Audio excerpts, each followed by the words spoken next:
ছোট লেবু গাছকে বাড়িয়ে নেওয়ার সময় কিন্তু এটি। যে সমস্ত গাছ ঝোপালো হয়নি সে সমস্ত কিন্তু ঝোপালো করতে পারেন। নমস্কার দর্শক, ডিসেম্বর মাস হচ্ছে লেবু জাতীয় গাছের পরিচর্যার আদর্শ সময়। এই সময় আমরা এমন কিছু খাবার ব্যবহার করি যে খাবারের গুণে গাছে প্রচুর পরিমাণে ফুল নিয়ে আসে, গাছে বৃদ্ধি ভালো হয়, ফুলে ফলে সাজিয়ে রাখি আমাদের ছাদ বাগান।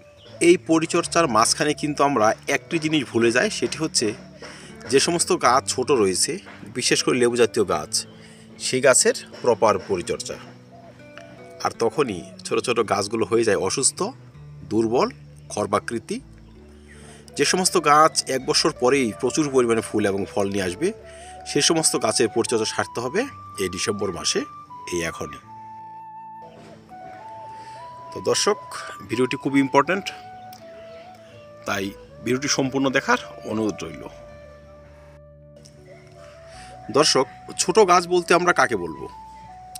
ছোট গাছ বলতে যে সমস্ত গাছ 6 মাস বা 1 বছর আগে বসিয়েছি, যে সমস্ত গাছের হাইট অতটা হয়নি এই বছর, সে সমস্ত গাছ থেকে আমরা কিন্তু ফুল এবং ফল নেব না।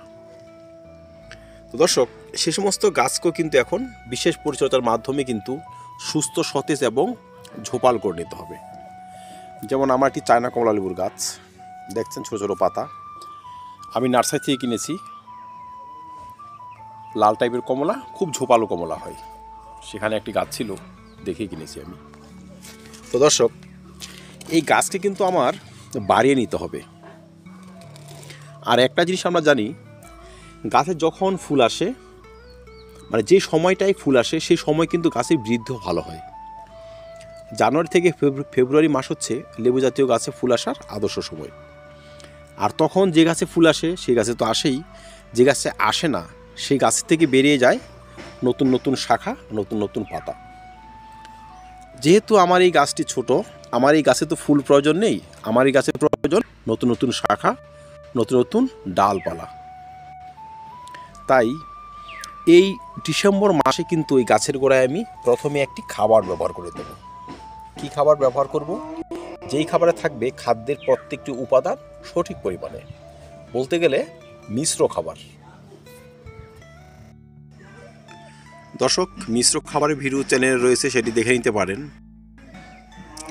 মিশ্র সারে থাকবে 2 থেকে 3 মুঠি ভার্মিকম্পোস্ট বা গোবর সার, 10 থেকে 15 গ্রাম শিং চাছা, 10 থেকে 15 গ্রাম হাড় গরু, 1 চামচ ডিমের খোসা, আধা চামচ 10-26-26 এবং 2 থেকে 3 গ্রাম পরিমাণ জিঙ্ক।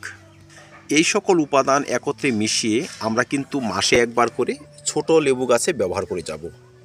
এতে কি হবে দেখুন, এখানে কিন্তু আমি এনপিকে হিসেবে 10-26-26 ব্যবহার করেছি।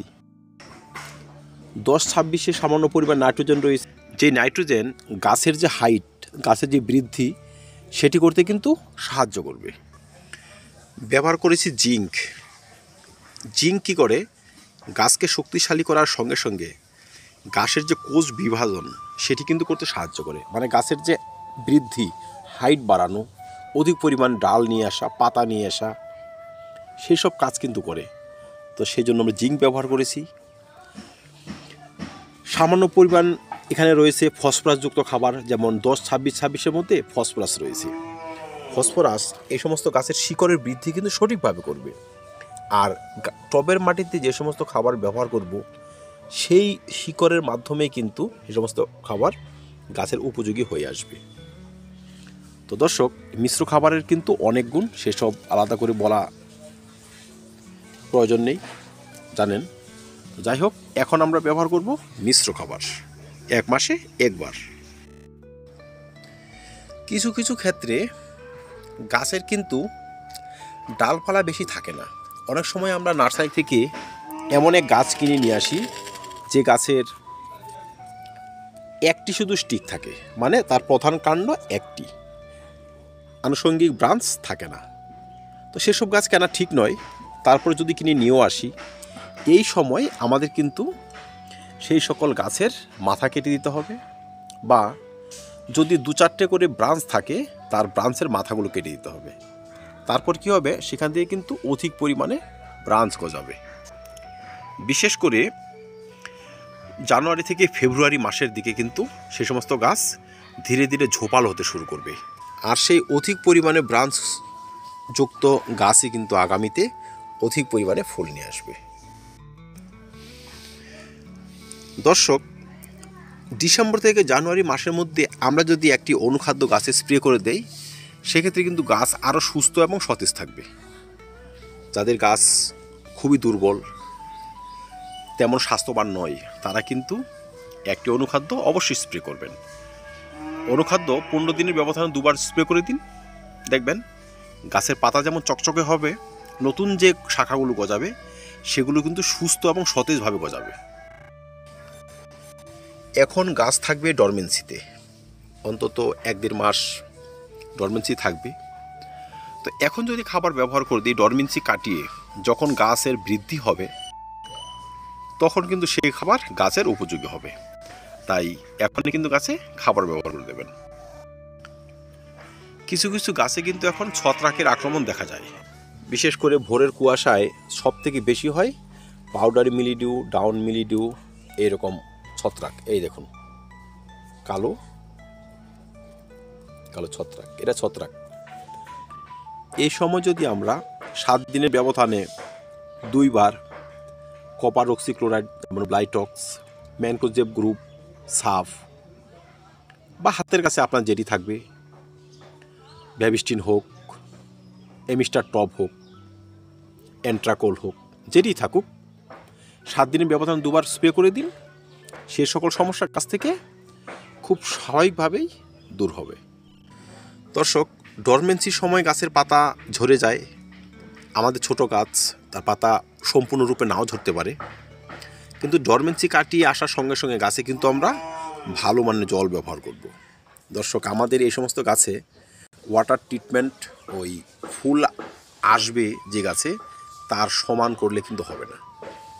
এখানে মশার ভাব রাখতে হবে, কারণ এদের শাখা প্রশাখার বৃদ্ধির দরকার, সুস্থ সতেজভাবে পাতা গজানো দরকার। ভিডিওটি শেষ করার আগে একটি কথা বলা দরকার।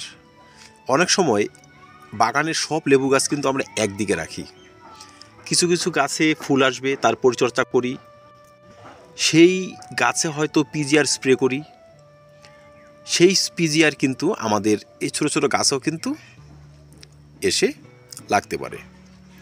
তো এই সমস্ত গাছে যদি আমরা পিজিআর ব্যবহার করে দিই, তবে কিন্তু এই সমস্ত গাছে 2-4টে ফুল আসার সম্ভাবনা রয়েছে, যা ছোট গাছের জন্য একটি মারাত্মক সমস্যা।